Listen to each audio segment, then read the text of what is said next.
Pwede ang aircon, pwede ang washing, TV, computer, router, rice cooker, cellphone, kung ano pang pwedeng i-charge at marami pang iba. Pwede sa setup na to. So tara pag-usapan natin kung ano ba tong ginawa natin ngayon na project. Yan. Etong ginawa natin ngayon ay portable solar power system na pwede nyong dalhin kahit saan. So paano ko nasabi? Kasi nilagyan ko yan ng handle. Yan, pwede yan. May handle.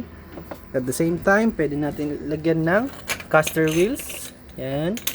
Or pwedeng i-wall mount. Yan. Wall mounted. Pwede.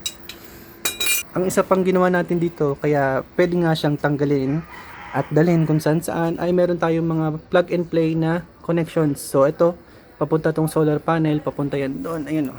180 watts para sa demo purposes. At naka Anderson plug lang siya. So isa yan sa mga innovations natin, Anderson plug. Pwede yan i-plug and play. So aalisin mo. So halimbawa, yan. Tatanggalin mo na, dadalhin mo sa kwarto mo tong setup. Gaganin mo lang to. Yan o. Tanggal. Diba? Tapos connect lang ulit natin kapag gusto natin i-charge galing sa solar. Yan o. Safe yung connection niyan. Talagang maganda yung pagkaka-crimp natin. At the same time, ito, meron tayong AC in. So, ito AC in, ibig sabihin, pwede tayong kumuha ng power sa Meralco if ever na maglobat na yung ating setup. Halimbawa, may nakasalpa kayo dito na computer, washing machine, aircon, at malobat to, mawala ng araw, automatic kukuha ang system natin sa AC, sa Meralco. Ibig sabihin, hindi mai-interrupt yung ginagawa nyo, lalo na pag work from home, di ba? Alangan mamatay yung computer. So, pangit naman yun. Kaya meron tayong AC in system dyan.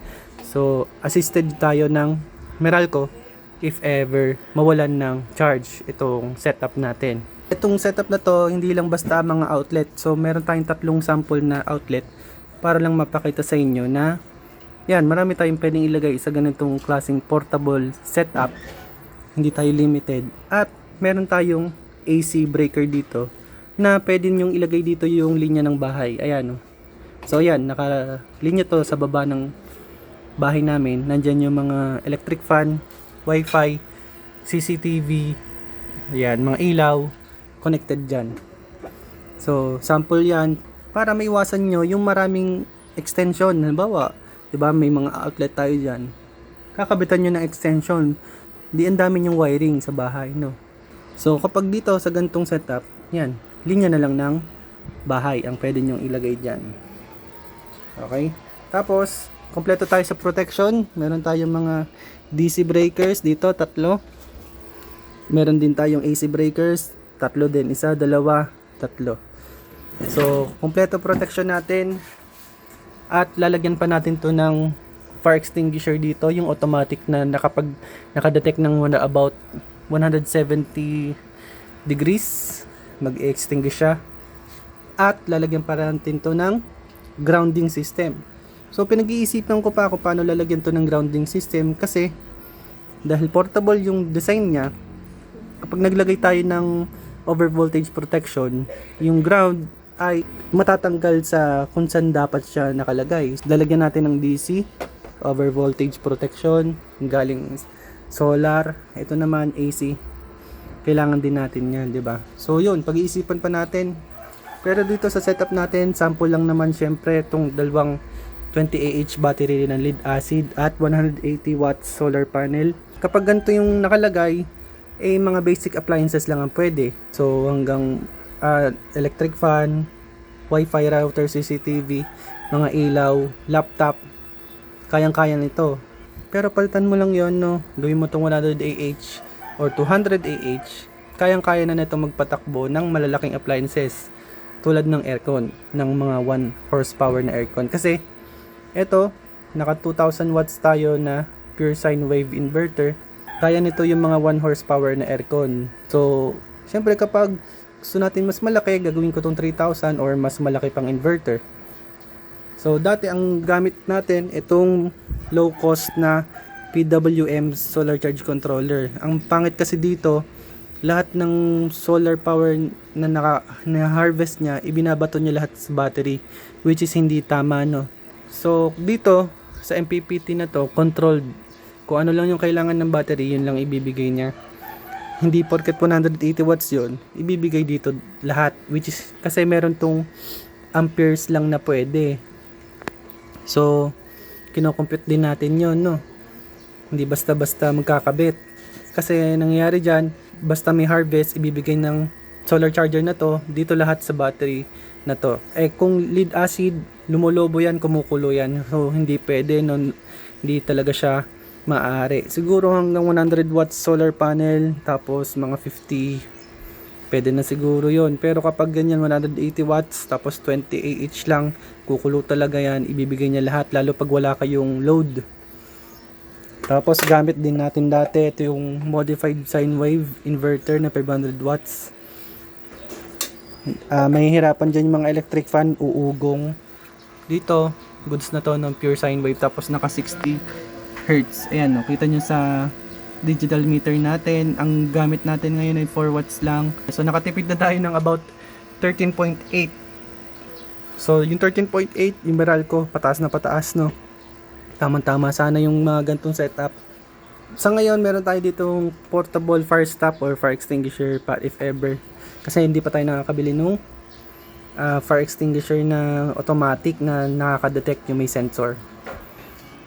So, kung gusto nyo mag-DIY, pwede rin naman, no. Ilalagay ko na lang yung link ng lahat ng mga parts na nandito para kayong gumawa, no. Mas okay, matututo kayo yung gagawa. Pero if ever gusto nyo magpagawa sa amin, pwede rin naman po. So, made to order tayo. Ibig sabihin kung ano yung kailangan nyo na appliances na patakbuhin, yun yung gagamitin natin ng mga parts. Hindi pwedeng ganito rin, hindi pwedeng same battery, hindi pwedeng same solar panel, hindi rin pwedeng same na solar charge controller. Yung mga wires, breakers, hindi rin pwedeng parehas. Kaya, made to order tayo. Gagawin po namin yung tamang setup para sa kailangan nyo. Dito sa prototype na to, siyempre yung mga ginamit natin dito is yung mga spare natin na mga kahoy. So ayan, mga lumang kahoy yan ng mga cabinet. Pero pag nagbagawa kayo, yung mga bagong plywood ang gagamitin natin dyan. Kung gusto nyo may barnis, may pintura, pwede rin naman po. Kung gusto nyo mas maraming outlet, pwede rin. Lagyan natin ng mga salpakan ng USB, pwede. Or pwede rin na ito. Ito na lang, no, para malinis. Yung breaker at linya sa bahay. Kasama na rin po sa package yung AC in. Yan, yung unique feature ng setup natin. Para meron tayong backup na Meralco if ever na malobat yung system. Meron din tayo Anderson plug, kasama na rin po ito. At yung mga handle. So pwedeng na buhatin yan, no. Yan, no. So may ano siya, no, spring loaded to. Ibig sabihin hindi to kakalat na nakaganyan. Ayan, automatic yan na bumababa dyan. Depende sa inyo kung gusto nyo wall mounted or caster wheels para kaya nyo lalong dalhin sa camping, sa sasakyan, pwede nyo dalhin yan. Pwede rin na mas malaking battery or mas malaking solar panel. So yan, pandemo lang naman to, kaya okay na yan dyan. Sa gantong 2000 watts, gaya na sabi ko kanina, kaya na ng 1 horsepower kasi ang 1 horsepower ay about 800 watts lang naman ang continuous load niya. Yung mga rice cooker, kayang-kaya nito. Mga inverter na washing machine, kayang-kaya rin niya, no? So yun, if ever na gusto nyo magpagawa, pag-usapan natin kung ano ba yung kailangan yung mga load, mga appliances na ikarga. Kung gusto nyo rin naman mag-DIY, yan, nasa comment section yung mga link ng mga products para hindi na kayo maghanap ng mga parts, baka mali pa yung mabili nyo, no? So yan. So yan yung setup natin. Lalagyan natin ng mga kung ano nung gusto nyo, yung setup na gagawin natin para sa bahay nyo. Alright, thank you!